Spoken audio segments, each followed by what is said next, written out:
Hello दोस्तों, नमस्कार। हम पढ़ रहे थे राजस्थान के प्रतीक चिन्ह। इस तरह अपन आगे पढ़ेंगे। दूसरा अपना है राज्य पशु। इसमें जानेंगे राज्य पशु क्या है। तो राज्य पशु है अपना चिंकारा। राज्य पशु दो है, चिंकारा और ऊंट। कौन सा है? चिंकारा और ऊंट। चिंकारा जो है, चिंकारा है वन्यजीव श्रेणी का। चिंकारा कौन सा है? वन्यजीव श्रेणी का। ऊंट, ऊंट है पशुधन श्रेणी का। ऊंट जो है यह पशुधन श्रेणी का। चिंकारा है वन्यजीव श्रेणी का। तो अपन पहला देखेंगे चिंकारा। चिंकारा जो वन्यजीव श्रेणी का है, ये राज्य पशु कब घोषित किया गया? इसकी घोषणा की गई 22 मई 1981 को। कब की गई? 22 मई 1981 को। इसके उपनाम की अपन बात करें तो इसके उपनाम है भारतीय कुरंग, छोटा हिरण।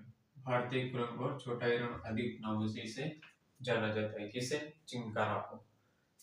और इसका वैज्ञानिक नाम की बात करें तो वैज्ञानिक नाम है इसका गजेला गजेला। और इसे गजेला बनेटी भी कहा जाता है। क्या कहा जाता है? गजेला बनेटी।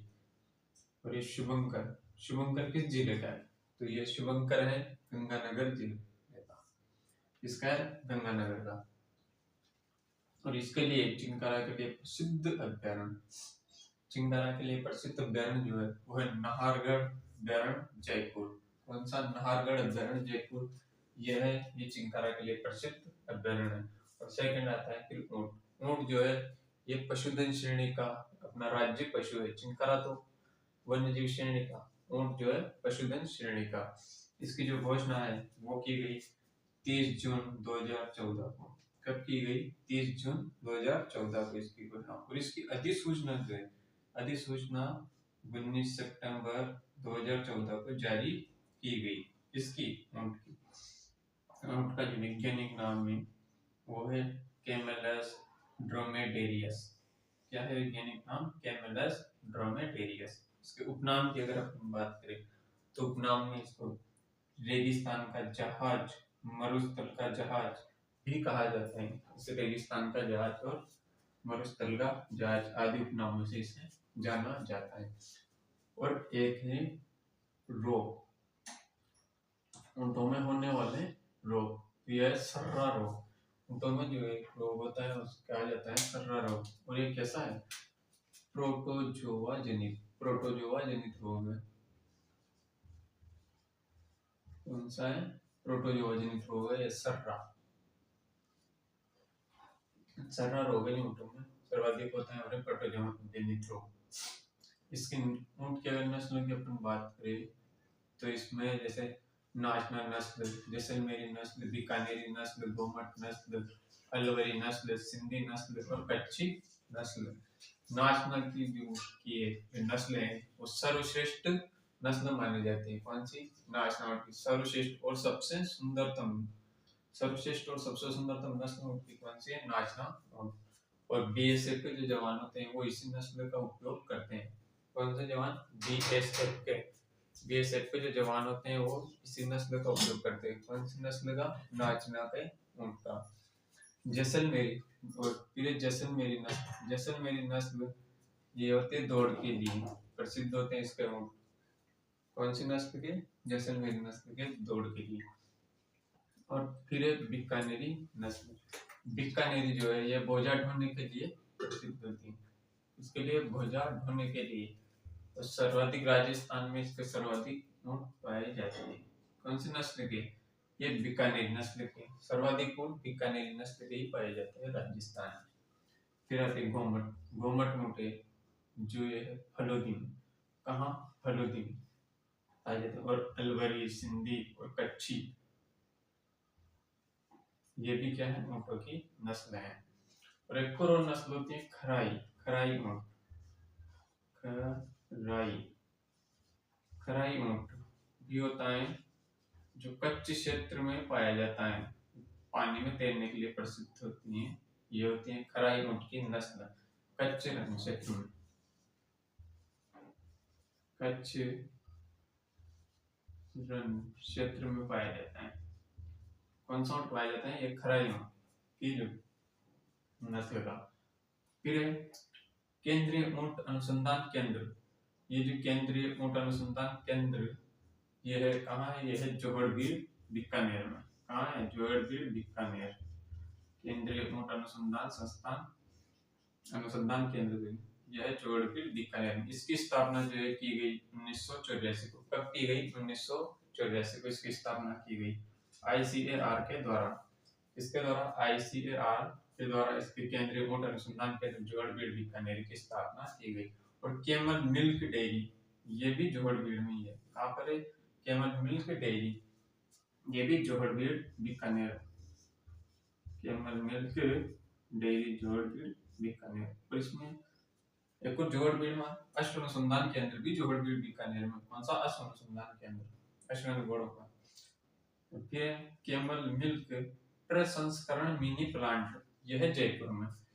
केमल मिल्क डेयरी तो जोहड़बीड़ बीकानेर, और केमल मिल्क प्रसंस्करण मिनी प्लांट ये मिनी प्लांट ये जयपुर में। कहाँ है, मिनी प्लांट ये जयपुर में। फिर आता है ऊंट की कुर्बानी।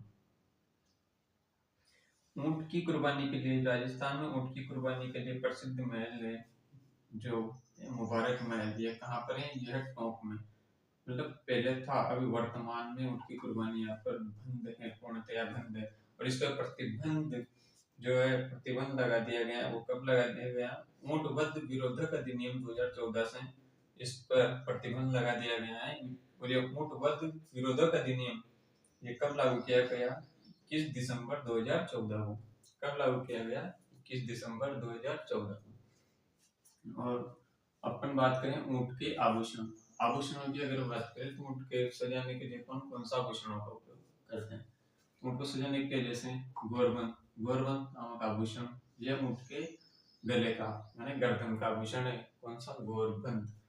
फिर नाक की अगर बात करें तो नाक में इसके गिरबान, लकड़ी की कील डालकर नाक में जो लकड़ी कील डाली जाती है उसमें गिरबान कहा जाता है। और फिर मुंह का है मोरखा, और पीठ का है पिलान, और पेट का है तंग या नेवार, ये आभूषण है। टांगों का है आभूषण गोड़िया, मुछ का है परचनी, मुछ का क्या है परचनी। दोस्तों और जानने का प्रयास करेंगे, इसको साफ कर दें।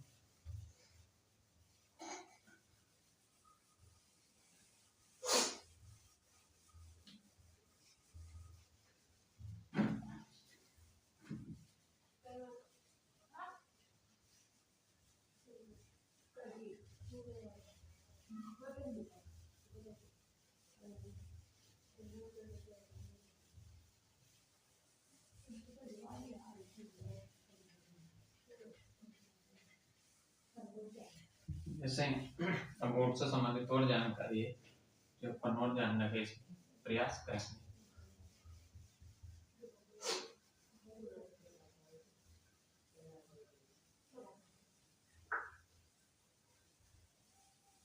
जैसे ऊंट से संबंधित और भी जानकारी, जैसे प्रथम बार ऊंट लाने का श्रेय, प्रथम बार ऊंट लाने का श्रेय, लाने का जो श्रेय है वो किसे जाता है।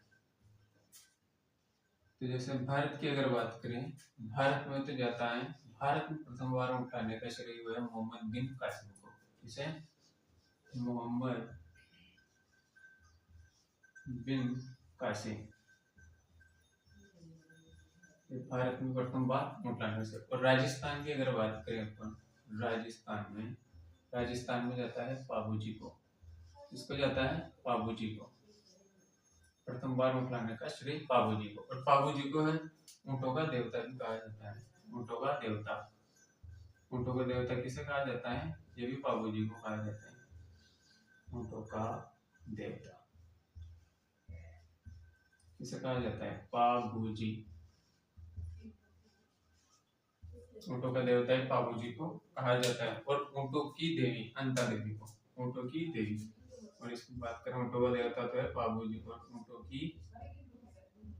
की देवी, ये ऊंटों की देवी किसे कहा जाता है, अंता देवी को, अंता देवी या उष्टवाहिनी देवी, उष्टवाहिनी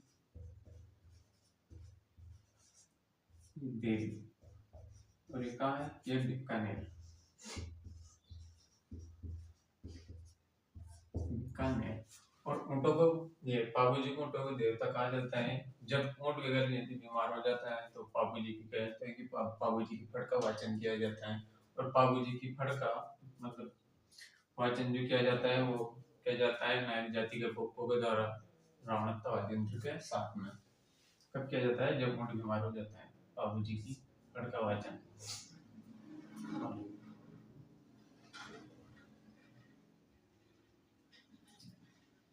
और ऊँटों के देवता पाबू जी, ऊँटों की देवी अनंता देवी। सर्वाधिक, जैसे ऊँटों की बात करें, सर्वाधिक ऊँट पाए जाते हैं जैसलमेर में। सर्वाधिक ऊँट कहाँ पाए जाते हैं? जैसलमेर में। सर्वाधिक ऊँट ये पाए जाते हैं जैसलमेर में। कहाँ? जैसलमेर। जैसलमेर में जो सर्वाधिक ऊँट पाए जाते हैं, न्यूनतम जो पाए जाते हैं, न्यूनतम वे पाए जाते हैं प्रतापगढ़ में। कहाँ पाए जाते हैं? प्रतापगढ़। प्रतापगढ़ में न्यूनतम ऊँट पाए जाते हैं। और जो ऊँट का बच्चा क्या कहलाता है?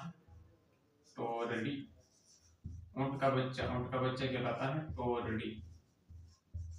और वृद्ध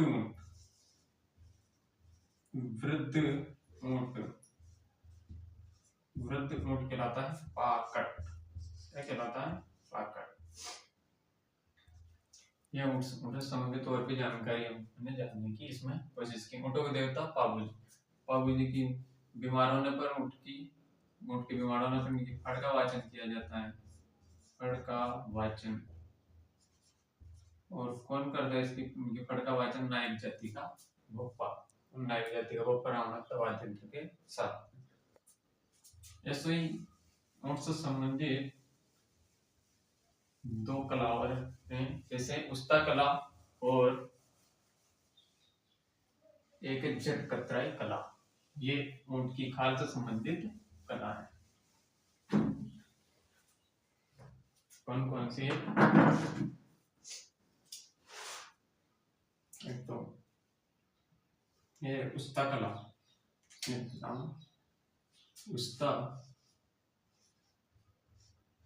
उस्ता कला, इसे बोला जाता है मुन्नवती कला। मुन्नवती कला ये क्या है? इसके बारे में अपन जानेंगे। उस्ता कला या मुन्नवती कला ये क्या है? मृत ऊँट की खाल पर जो चित्रकारी की जाती है उसे कहा जाता है उस्ता कला। मतलब मृत ऊँट की जो खाल पर चित्रकारी की जाती है उसको कहा जाता है उस्ता कला या मुन्नवती कला। इसके जो प्रसिद्ध कलाकार है वो है हिसामुद्दीन उस्ता। लिखते मृत उस्ता कला या मुन्नवती कला। मृत ऊँट की खाल पर की जाने वाली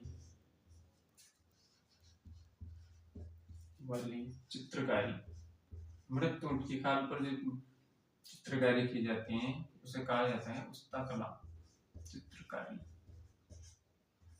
इसके प्रसिद्ध जो चित्रकार हैं,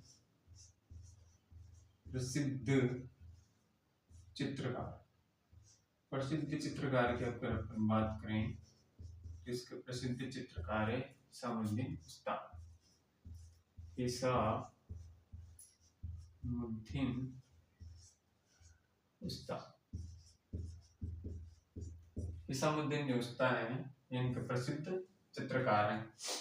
हिसामुद्दीन जो है इनके प्रसिद्ध चित्रकार हैं और इन्हें उस्ता कला के ही क्षेत्र में 1986 में, कब? 1986 में पद्मश्री पुरस्कार भी मिल चुका है।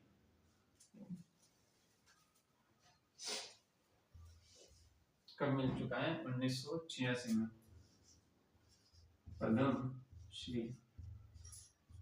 पद्मश्री पुरस्कार से भी इन्हें सम्मानित किया जा चुका है। किनको? हिसामुद्दीन जी को, हिसामुद्दीन उस्ता जी। और एक और जिससे संबंधित कला है वो जट कतराई। जट कतराई, जट कतराई जो कला है यह है ऊंट के, जीवित ऊंट के बालों पर की जाने वाली कलाकारी। जट कतराई, जट कतराई कला क्या है? ये जीवित ऊंट के बालों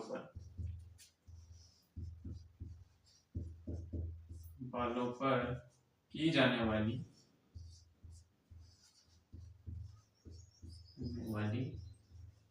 चित्रकारी।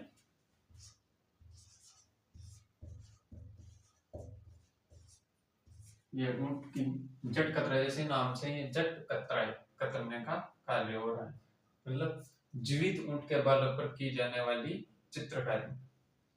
इसके जो प्रसिद्ध कलाकार की अपन बात करें, प्रसिद्ध कलाकार किसके? जट कतराई के। जट कतराई के प्रसिद्ध कलाकार है अशोक टांग। अशोक टांग, उनके प्रसिद्ध कलाकार कौन है? अशोक टांग, जो कि कहाँ के हैं?